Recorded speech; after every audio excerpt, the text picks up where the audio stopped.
beautiful day today or what? We got a beautiful day. That's a blessing. And guess what? We've got a box of chocolates.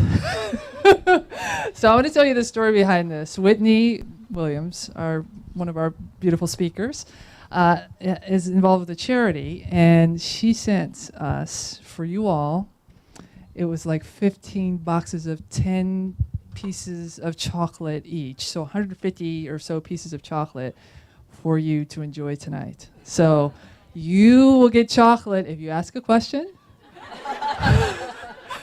You'll get chocolate if you don't ask a question. There's so much chocolate. So thank you so much for that. But she'll tell you a little bit more about what she's doing and the Congo Initiative and a number of other projects. I want to say welcome to you all. Thank you so much for taking time to come and spend together. This is all about an organization that I founded early last year called Upward, uniting professional women, accelerating relationships and development. So it's all about how we can come together and help each other advance, right? The research that I've been evaluating over the past year since I started Upward points to a number of things, structural reasons why women don't advance. One of the big ones is a lack of access to informal networks. We're busy, we got all kinds of stuff going on, and who wants to take the time to go do that? And frankly, the numbers are so small within our companies that it's hard to do that just within your company. So you really do have to extend your reach and make an effort to go outside of your internal corporate network. And that takes time and that takes energy. So I said, why don't I try to organize a group, starting with my network, which began at 50 people and is now almost 1,000 people. We're 1,000 people strong. Is that amazing, right? And it is word of mouth. We've not done any marketing. I mean, I've got Maria Kubetta, who's been fabulous, helping us, establish our Twitter page, Facebook page, LinkedIn page, and we've got a website, but we haven't done any marketing. It has all been word of mouth. Somebody tells somebody else who came, and they tell somebody else, and we're at 1,000 members.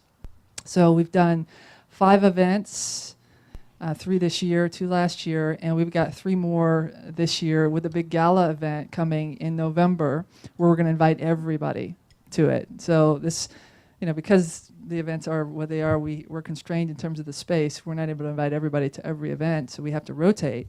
But in November 20th at the San Jose Fairmont, we're going to have a super gala event. Carol Bartz, who's CEO of Yahoo and CEO of Autodesk.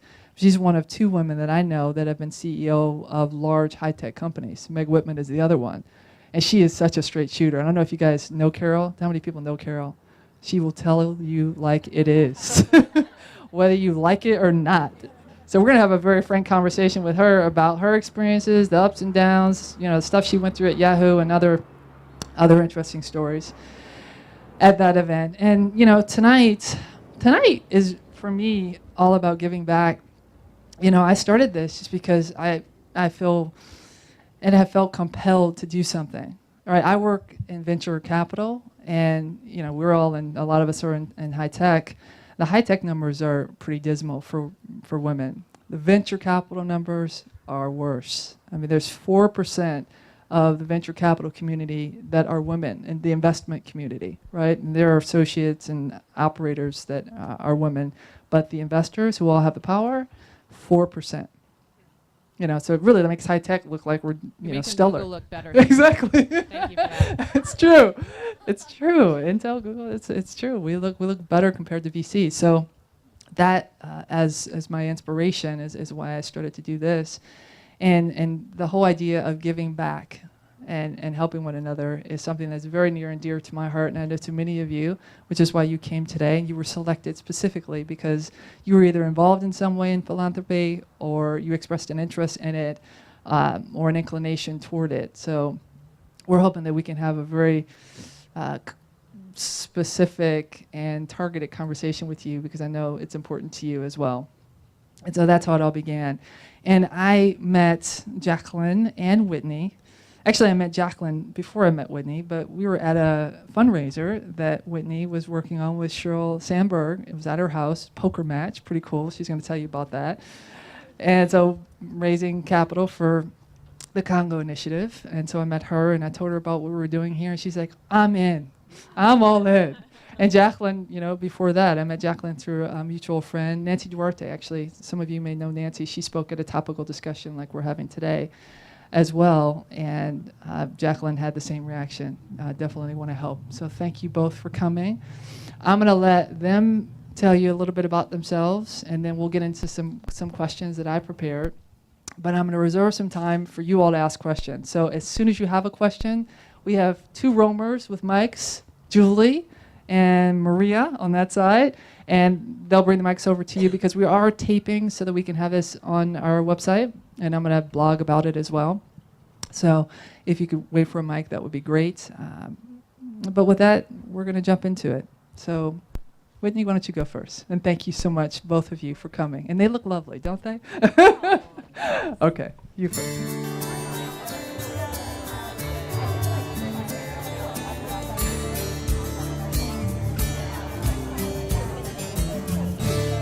Great. Well, thank you all. So I'm Whitney Williams. I'm a Montanan, but I live up in Seattle now. And I guess the short version about me is I was born sort of into public service. My parents are both politicians, and I came from sort of a long line of people who were public servants and believed in giving back. So for me and my family, it was never a sort of a question about whether you were going to give back, but sort of how you were going to do that. And I feel like I got really lucky in my life, both to be sort of born into the family I was born into, but also to be given lots of opportunities by extraordinary people, mostly women, who sort of saw the potential in me at different points in my life. And so I worked in this incredible opportunity I had. I had a job with Hillary Clinton when she was the First Lady of the United States in the 90s, and she hired me in 1996 when she wrote that book, It Takes a Village.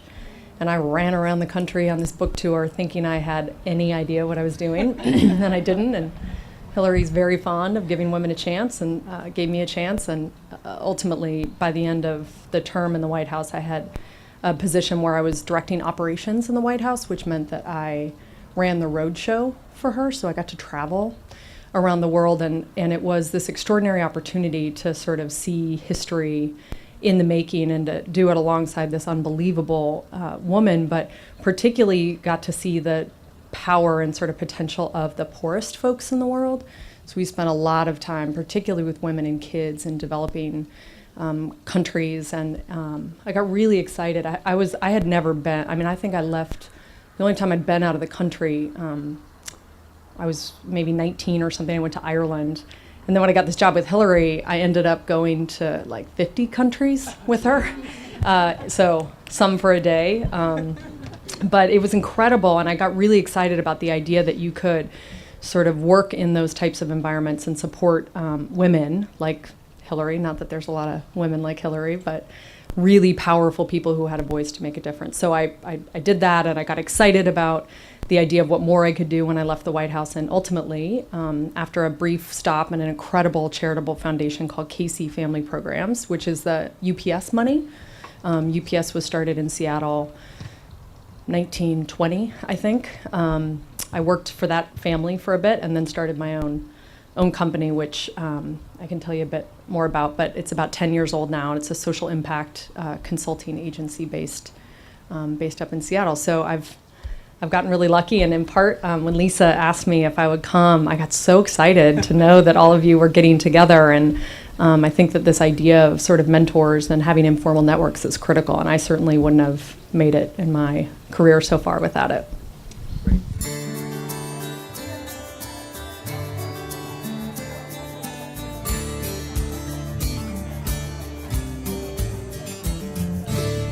Jacqueline, tell us about your story.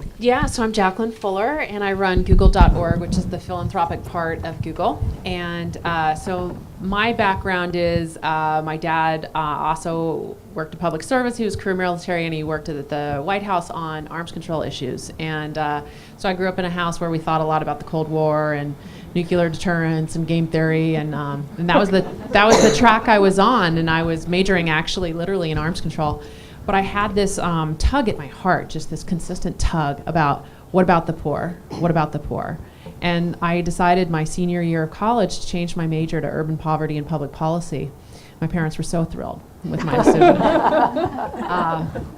And I started doing volunteering in urban poverty and doing some research in that. I worked for the federal government, Department of Health and Human Services, and then I went to the Kennedy School where I got a master's in public policy in development issues.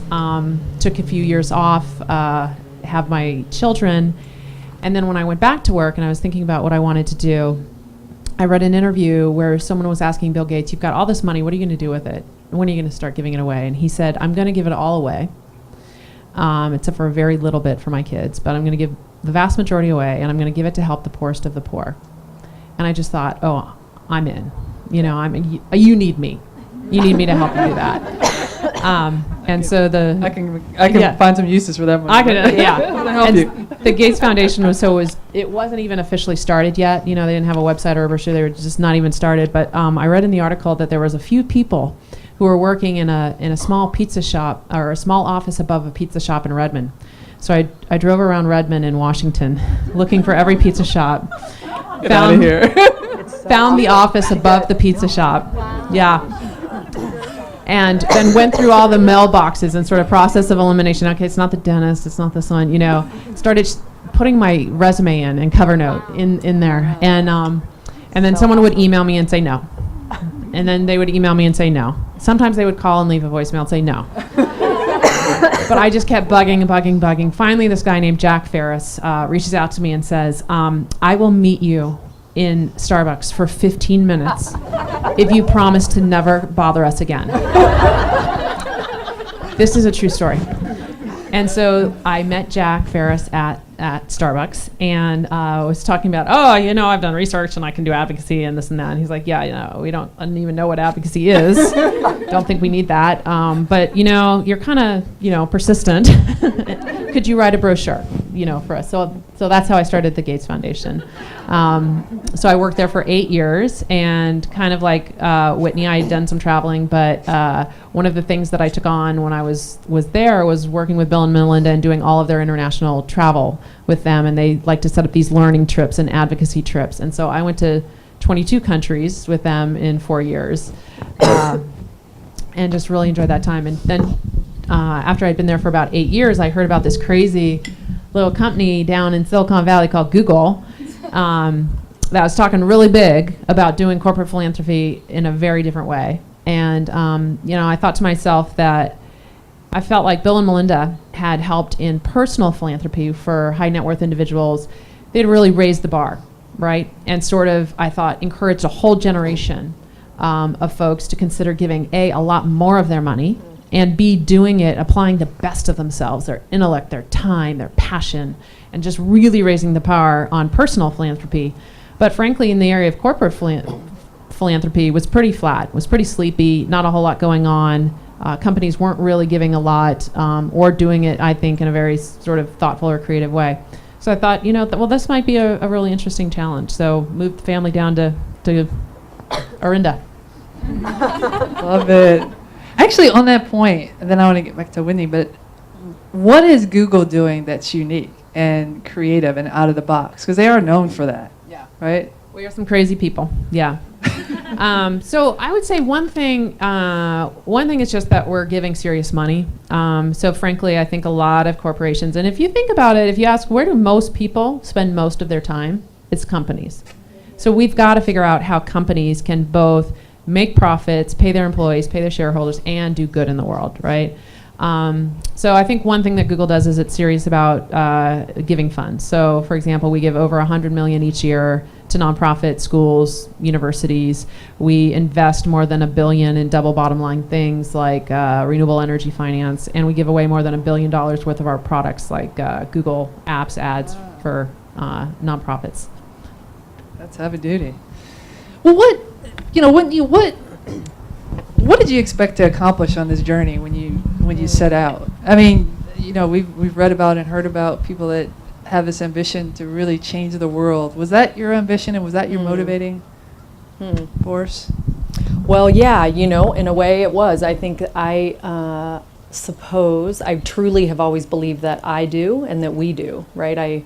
My mom's a sort of peacemaker and now public servant, but someone who really believed that, kind of every voice matters. And so I do think that for me, it was when I ultimately decided to set up the company, I didn't quite know what to expect, honestly. I sort of was always a bit of an entrepreneur as a kid even or whatever. So I knew I wanted to do something on my own, but I didn't know what was going to happen. And I think I, in some ways, stumbled into it, with amazing mentors and friends like Jacqueline, who hired me in the early days when I started the company. But also, I think I found a bit of more of a need than I thought was even out there. So we, as a company, work with charitable foundations, high net worth individuals, and then corporations to help them sort of sort out what they're going to do in the world. And we're 10 years old now, and in the beginning there was sort of a trickle, and now there's just a lot more folks trying to think in a sort of smart and strategic and maybe more sustainable way about what they do and how they do it. So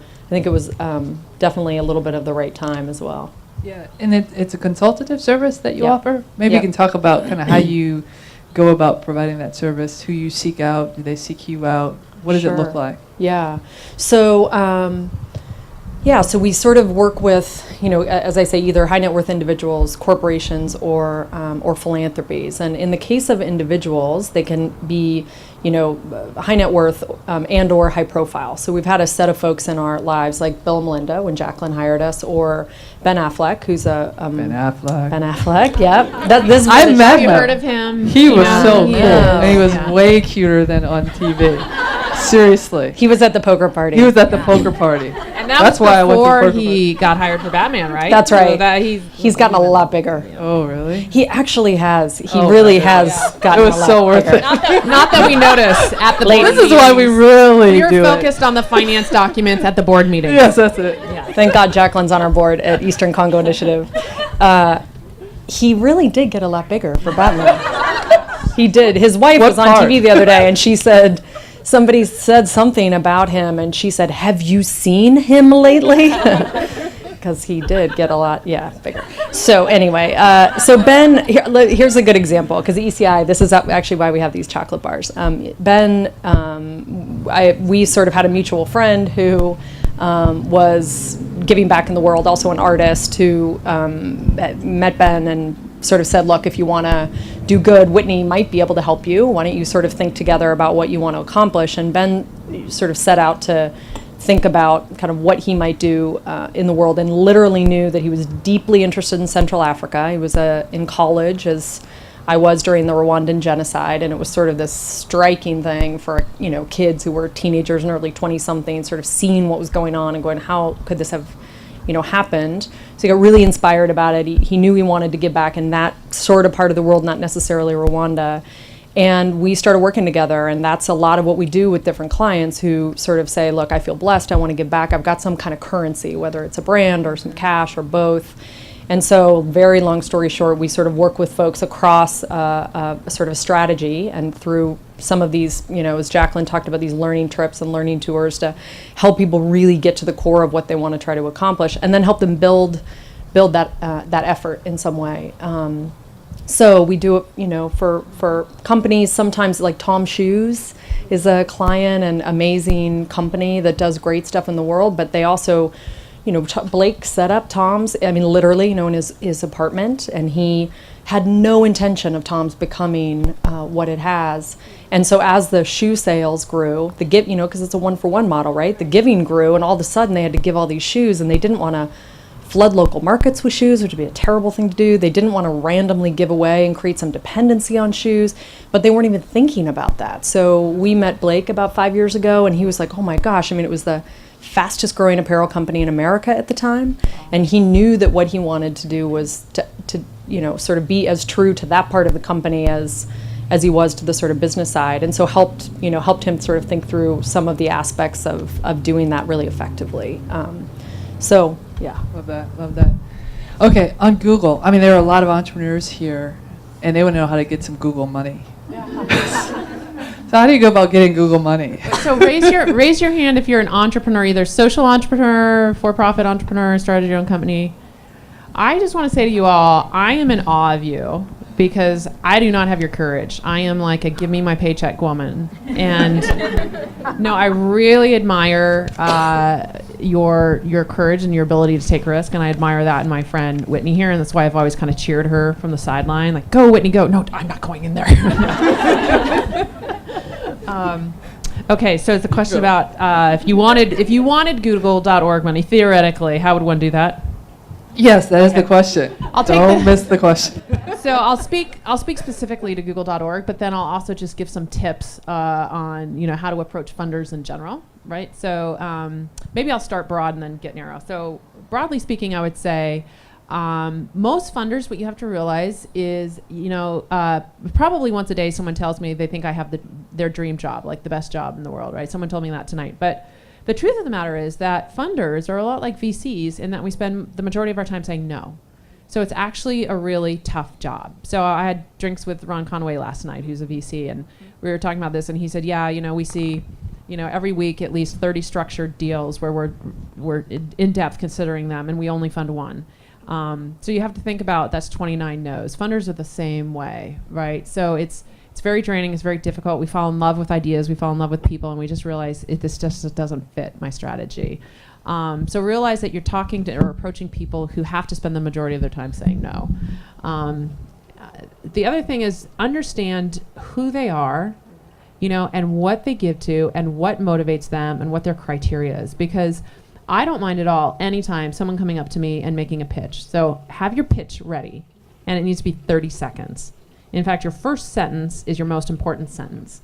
Practice that sentence a lot. Practice it on people and strangers you don't know, because it has to be interesting, compelling, and get your case across quickly. So have your one sentence and then your 30 second.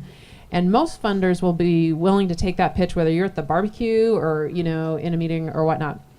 But if they say no, really listen to that and understand why. Because the vast majority of the time, it does not help you to keep pushing beyond that point. Because at that point, if I really like your idea or your organization, but I'm thinking, gosh, it just doesn't fit with mine, I'm immediately thinking, but this sounds like the Peary Foundation. Or, I wonder if Case is still doing this, and I can email about that. So you want to, if you hear no, what you want to do is be professional and polite, because then you can get referred through that network, and we do constantly refer.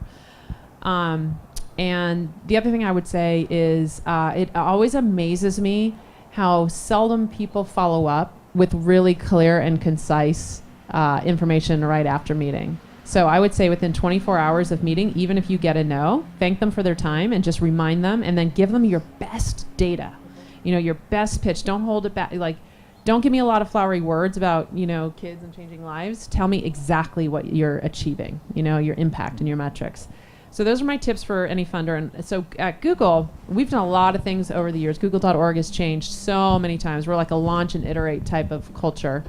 But our focus for the last few years for our philanthropic grants has been using the filter of technology. Because what we've realized over time is what we, Google, know and what we're good at is technology. And technology is extremely underfunded when it comes to nonprofits. Funders are just not willing to take informed risk, which philanthropy should be risk capital. So we fund breakthrough technologies, applications of technologies in new ways. So, for example, we funded World Wildlife Fund to use drones for conservation. So that's an example of an existing technology for a new purpose. We funded Khan Academy because it was such an innovative, flip the model kind of approach that if successful, it was very risky at the time we funded it, but if successful, had the promise that it could really change education. We funded Give Directly, which provides money directly to the poor in places like Kenya, using M-Pesa and technology to get a 90% effective rate in terms of money. So those are some of the things that we fund, and most of the time we proactively, you can't send us an application. We mostly go out proactively and look at things, but sometimes we run impact challenges. In fact, we just closed one here in the Bay Area.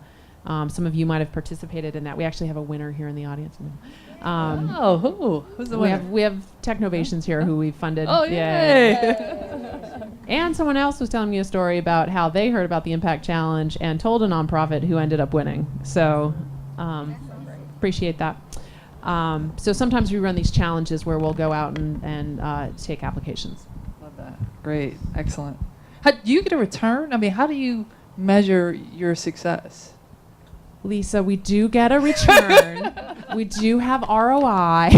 We measure it a little differently, I think, than your community.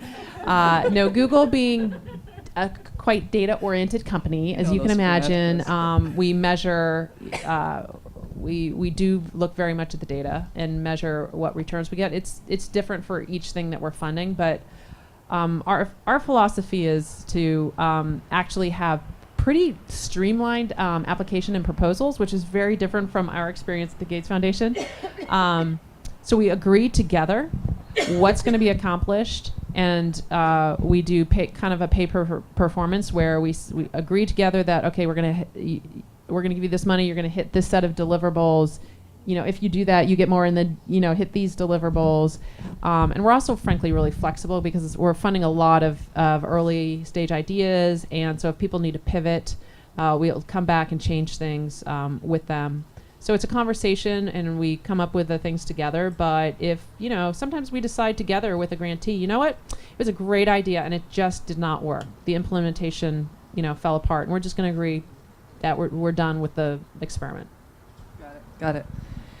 Whitney, you have an amazing network of influential people in your lives. So the first question, because we're all trying to figure out how to build out our networks, how to leverage them to help us with our career and our objectives, how do you go about building a network like you've got? And then how have you leveraged it to build and sustain your business?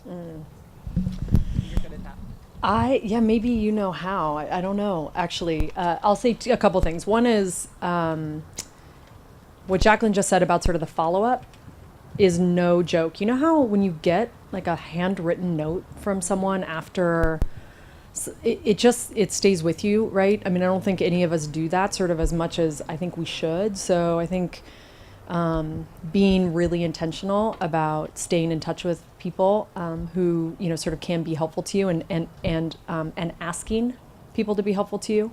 I mean, I think part of what I've done, I don't have a lot of fear generally in my life, so I think that the upside to that is that I don't hesitate ever to ask people for help or investment. You also give a lot of help. I also give a lot of help. That's true. So that's true. That's a good point. But I do think that asking people want to be helpful, right? My dad used to say, he was Montana's member of Congress, and Montana, we just have one. And he used to do these town hall meetings, and he would get the newspaper out, and he would do town halls every weekend. And he would sort of read the paper with people from the town hall who would show up, and he would go through the headline and say, what does that mean to you? What are you thinking about? Have you heard about this? And his kind of philosophy was there's a genius on every corner, right? And he was a fabulous public servant, and he meant that, which is that people want to give ideas, people have great ideas, and people want to be asked for their help. So I think part of it is not being bashful or shy. I think Jacqueline had great advice about the sort of, the no, but also being really just, determined, I think is powerful, and keeping track of things, right? Keeping track of people. In your life. I mean, that's why social media has been so helpful. I mean, whether it's, LinkedIn or whatever, just finding sort of connections and not hesitating. I mean, I think, what you're finding with this group is how much people want to be connected, and especially with women, how much we want to be connected. That I think for me, I do whatever I can to sort of stay, connected in some ways. I have found that one of the big sort of revelations, honestly, for me in the last couple of years, and part of it came because of this Eastern Congo initiative that we created, is people invest in people. And people also certainly invest in ideas, but people invest in people. So I didn't realize that as much. I kind of thought, with ECI or other things that I've done, people really like this idea that we're going to sort of fund local organizations who are doing extraordinary work, and that's true. Folks have been inspired by the work, but they're also inspired by us, whoever the us is, the team that we've sort of put together. And I think remembering that, understanding people's motivations and sort of trying to stick to it is probably pretty critical. Can I say the other thing that Whitney does, and tell me if I'm remembering this correctly, but we were talking about jobs, and we were kind of kvetching at some point that we have a shared network, and we were noticing that all the dudes were doing really well and rising really high and getting some great positions, and we were very happy for them. But we were thinking about the extraordinary women that we knew who were frankly much smarter than them and who were actually doing all the work, you know, in these shared experiences. And we were like, what's up with that? And so I remember this because you said, you know, when I get job notifications now and people say, hey, I've got this great role, do you know anyone? She said, I always think about the women, you know, because the guys are getting taken care of. They're gonna get it. And so it get it on their own. They're gonna find that on their own. Yeah, it changed my life because I get these all the time. And now what I do is I make sure whenever I get that I sit there, I just take a second and I just think about what great, fantastic women do I know who would be great for this role? Or, you know, I send it to other women. We should all do that, right? Okay, I'm going to open it up for some questions and for chocolate bars, okay? This is chocolate bars that are at stake here. So, any questions? Yes? We have two. You go first. Maria's going to come. Hey, Julie? There's another one here. Hello, thank you guys so much for sharing. One of my questions is B corporations, benefit corporations, and do you? I think it's a really interesting possibility, but do you see them? If you see them, are they working? I just would love to hear your perspective. I think that's a fabulous question, and it's something I'm thinking a lot about. I was with a VC actually recently, and we were talking about B Corp, and he said, "Look, I think the problem with them is they're like a houseboat. They're neither a great house or a great boat, you know." And in speaking with Sal Khan at Khan Academy, you know, I was asking him about his model, and you know, just said, "Are you thinking about, you know, a revenue model? Because that could be really helpful and help scale beyond just, you know, us and others just constantly putting in charity." And he said, "You know, my mission is to bring a first-class, you know, education to everyone in the world. And if I'm chasing profit, even to any certain extent, or chasing revenue, it's gonna. I just don't think I can stay true to my mission." So that's one side of it.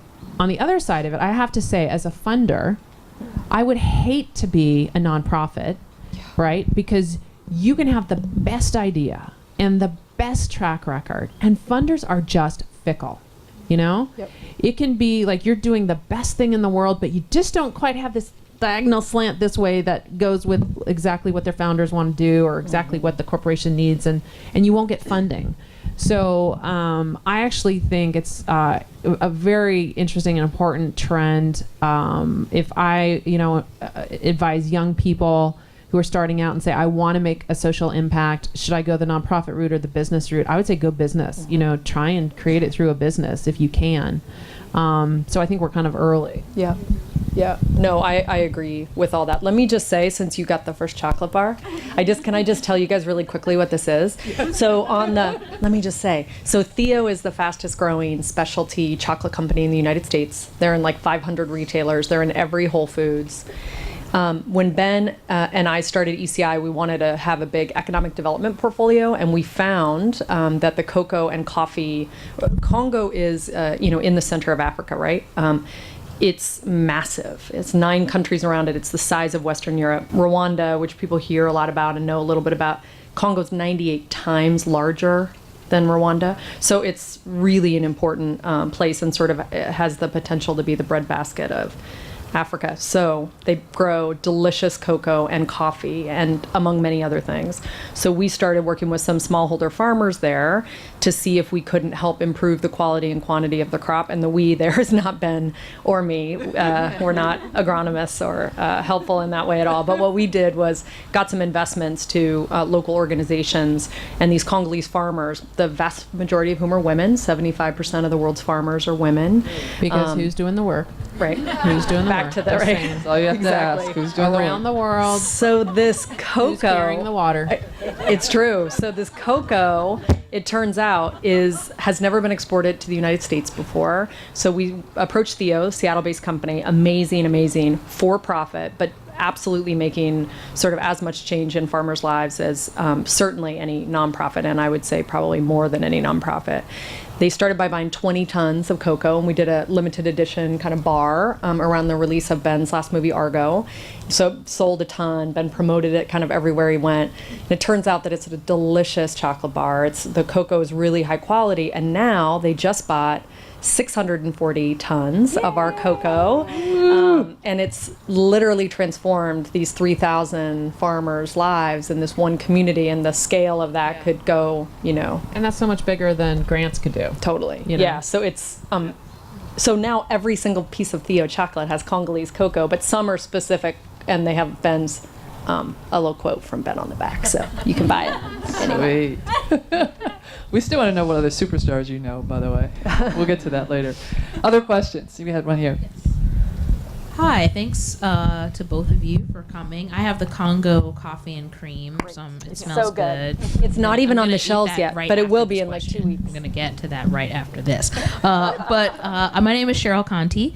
I do a lot of things, but one of them is Fission Strategy, which helps the world's leading nonprofits and foundations with strategic campaigns and websites and apps and cool stuff like that. So I'm really inspired by the work that you do. I also have a startup called Attentively that's product. I also am now the co-founder of YesWeCode.org, which is helping 100,000 young people of color with Van Jones and his organization. So in my spare time, I want to learn how to be a better person. And you guys are performing, all three of you, at a pretty high level. And I'd love to know, what's your superpower? What do you think makes you... The woman who's like doing 3 startups is like, She wants to know what our superpower is. I'm for serious though. What do you think distinguishes you and your work? What has helped you to one succeed? Startup. No, do you have 2? No, exactly. You have 2. She's Not a got 3. You've got superpowers. Come on, ladies. Yeah. Don't be modest. Women are Yeah. accused often of false modesty. Well, I will say this. So I have 2 daughters in college, and they humble me every day. But one thing that's kind of fun about them being at this age is that they're actually asking now for advice, and so just about like the work world and figuring things out. And so I was driving home with one of them a couple days ago, and she said, "So, Mom, how do you feel about getting old?" Thanks, honey. Thanks. Yeah. And I said, "Well, there's some bummers, like, your body's kind of like aching, creaking and whatnot. But I'll tell you a really positive thing is I just don't care anymore." I just really don't care about getting the pedicure before I speak. It's okay if I don't make it, and just letting a lot of things go that used to tie me up into knots, especially about, what other people think, or, if I do this, or am I missing out this? And I don't really value that, but a bunch of people are around that and painted, so I don't know if it's a superpower, but one thing that's just given me a lot of release of energy and more joy in life is just learning how to let go of a lot of that and just have the confidence to be about what I'm about. Yeah, so I kind of go back to my family too a little bit, where I have like a little bit of this DNA. One of my relatives is Evel Knievel. Remember Evel Knievel? Knievel? So boss. I don't even. Ben Affleck and amazing. Evel Knievel? No, it's crazy. He's my cousin. When you said I superpower. loved him. Yeah, I loved him. he actually had a cape. So I had, there was a little the wind-up car, toy and with I the had thing. that when I Yeah. was little. It was an Evel Knievel car. Yeah, the wind-up thing with wind-up, the, yeah. yes. So The real deal. yeah, I know. Yeah, not the wind-up car. She had the real deal. He would literally show up at my brother, my sister-in-law's here. He would literally show up at Show and Tell in the 70s, which is like no joke. I mean, he was like jumping Caesar's Palace at the time. so I do have this streak of that in, this crazy kind of, family. And I think the thing I don't do Where are you enough going from that? Yeah, I know. I know. No, the thing I would say though is all the stuff that you're like, I can't believe you have 3 different things you're doing like that, and then looking to self-improvement or whatever. Like I don't know. I would say keep it up, because what you're doing is obviously working in some way, shape, or form, and the sort of ambition that you have around what more you can do is what's going to keep you moving, right? And that confidence and belief in yourself that you can do it, and whatever that is. And for some people, it's meditation, or it's yoga, or it's, sort of spirituality, or it's your family, or whatever. But find what that is, and Nurture yourself. totally. It could be 18 bars of chocolate. It could be. We'll After you as have well. that, you're yeah. I might get another one. You can be Yeah. Evil Knievel too. What about you, Lisa? What's your superpower? I'll answer that later. Yeah. We have a couple over here. I will answer. Thank you. So I have a startup, and I would also like to start a philanthropy part of it. At what point would you suggest that I do that? Now. Yeah. I mean, one thing that's really important is that Larry and Sergey, before they went public with Google, wrote a letter from the founders. You can find it on the web, where they said to their future shareholders, basically it was a letter saying, know what you're buying into. Right. Philanthropy is part of our DNA. And literally they said, we will give 1% of our profit and equity. So whatever it is that you want to do or decide that you're going to do, I think it's important to start doing it right away and building it in and build it into the DNA, and make sure before you take on lots of investors or shareholders that they understand. That they buy into it and That's they right. agree, and they're Yes. on the same Yeah. page. That you set the terms, that this is who we are. Yeah. This is part of our culture. This is part of how we do things. And so if you invest or come in, because you lose a lot of control later. And I've seen it with a lot of companies actually in the Valley, where they're trying to add it on later, and then people are saying, no, you're not going to take, that's good money. That goes straight to P&L. You're not going to take that. Yeah. Okay, great. Well, and people care about authenticity, right? So, I mean, people can sense that, whatever it is. And I think that if you are being authentic to that, and this is what it is, and this is who we are from the outset, there's never a question. And people can tell. So, yeah, Right, so if cooking you it in. You're saying if you add it on later, it might look like... Well, yeah, I mean, and just because you're thinking about it now, I would just go for it. It could be any number of ways you could construct It doesn't that. have to be money. No. Right. It does It could be not have to time, be it could money. be- It can be, I yep. mean, I think some of the smartest philanthropy that companies are doing is when they think about, who are we, and bringing the best of who we are to the table and thinking creatively. Like Meg Garlinghouse at LinkedIn, many of you know her. She and I talk a lot. She's doing great things with LinkedIn's power, its network, its reach to connect people, with opportunities to volunteer, with opportunities to serve on boards. She's thinking about how do we use our product, our tool, our reach for philanthropic impact. So it doesn't have to be about, giving grants either. That's great. Thank you. I think that is the exact reason that we incorporated our company as a benefit corporation, because it makes it clear right from the start to your investors and to the public that your social mission is there to stay. It's sometimes called a legal obligation, but we see it as a legal freedom. And my company, serves people who are living in poverty. So making that extremely clear from the start was something that was very important for us. So I wanted to kind of respond to this benefit corporation question. And being a for-profit for us has helped us grow. And your advice, I think, is really great there, especially around the earliest stages. So getting seed funding was a lot easier for us than it would be for a similar organization starting out as a nonprofit. And so while we're really happy to have raised our seed round, going through this process has made me really concerned about the way that we're funding innovation in the nonprofit space. We're not funding innovation in the nonprofit space. And in fact, I went to a kind of nonprofit conference and went around and said, where are the equivalents of angel investors here? How do organizations get early stage seed funding? Yep. And someone pulled me aside and said, Rose, people who make it really big in this space, who are really successful, create a lot of social impact. They don't make a lot of money to then be able to recycle in the same way. And So this has kind of been a powerful question in my mind, and I've seen some movements around this. I've seen Knight Foundation has changed the way that they give their grants and is having more of an early stage focus. But I think that we need to do more. And, I've started playing around with this idea. I think we need to do more on the whole pipeline, though, because it's not just the early stage, right, what we call, person with the idea. It's all along the stage. I mean, even I used to be on the very large NGO board, in like a $2 billion revenue kind of NGO, and their total innovation fund was less than $100,000. What? Yeah. Wow. Yeah. So I would say the whole nonprofit spectrum is starved for technology funding, innovation funding. Why do you do it? Why do you do a nonprofit? Why do you do a nonprofit? If their funding's not there, Why start a nonprofit? why start a nonprofit? Why not just do everything for profit? Well, it's really hard to make a profit, like responding to disasters. Selling blankets in a post-disaster economy. They're, famine. Why? Not a lot of margin in famine. So I think there are some parts of the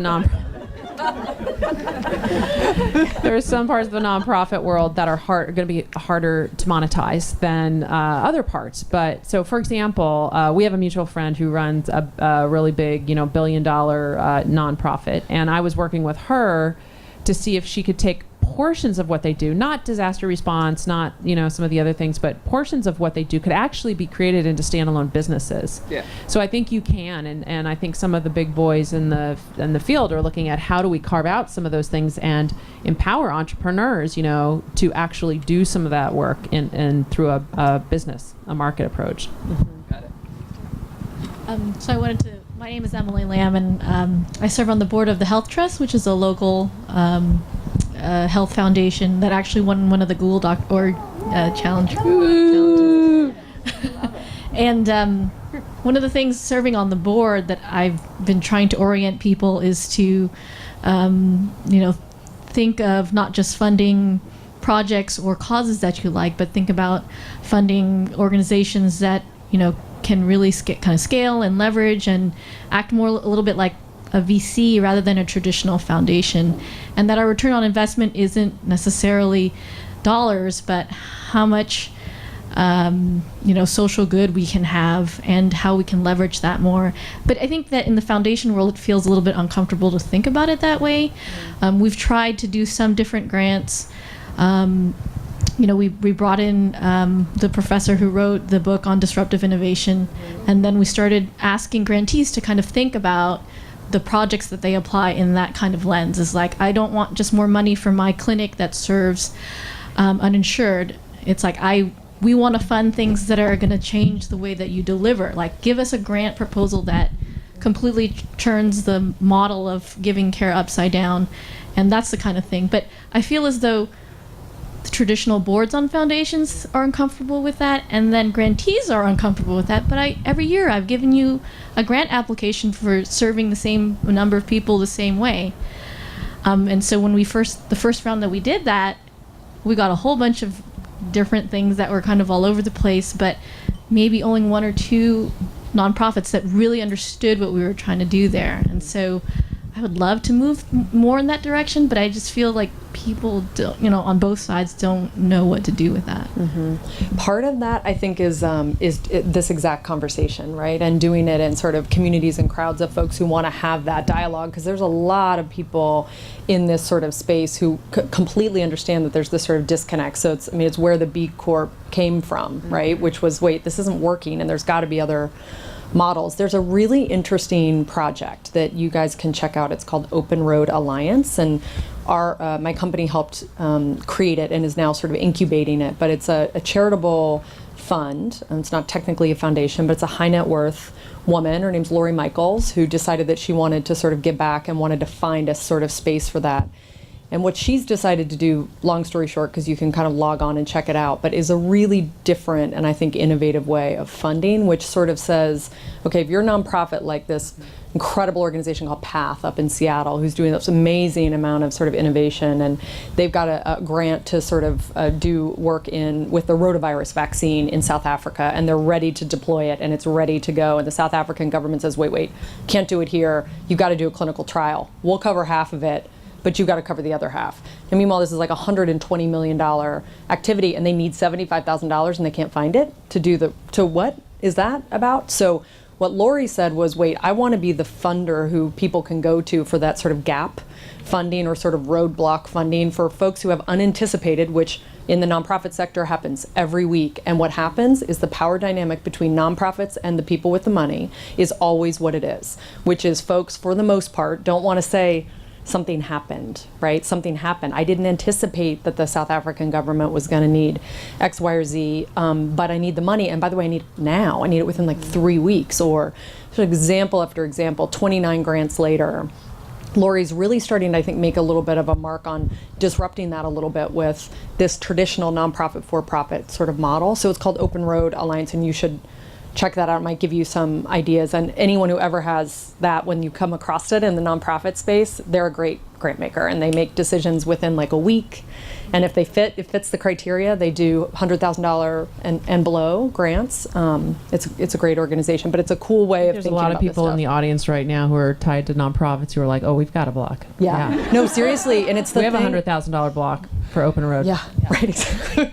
It's exactly 100. It's funny with Lori, we find all the time we say we'll do up to 100,000, and so we'll get on the phone with grantees, and every single one comes in at 100,000.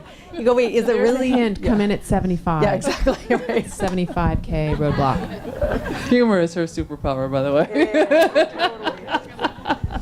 Okay, on that note, we're going to have to wrap it up. Thank you guys. Weren't they fabulous? Give them a big hand. Thank you so much.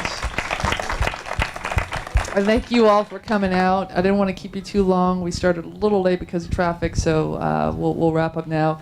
Welcome to have more drinks, any more snacks. Chocolate, chocolate bars. Yes, Don't by the forget way, chocolate. everybody has to take a chocolate because we're not leaving these here with me. Okay? All right. Thank you all.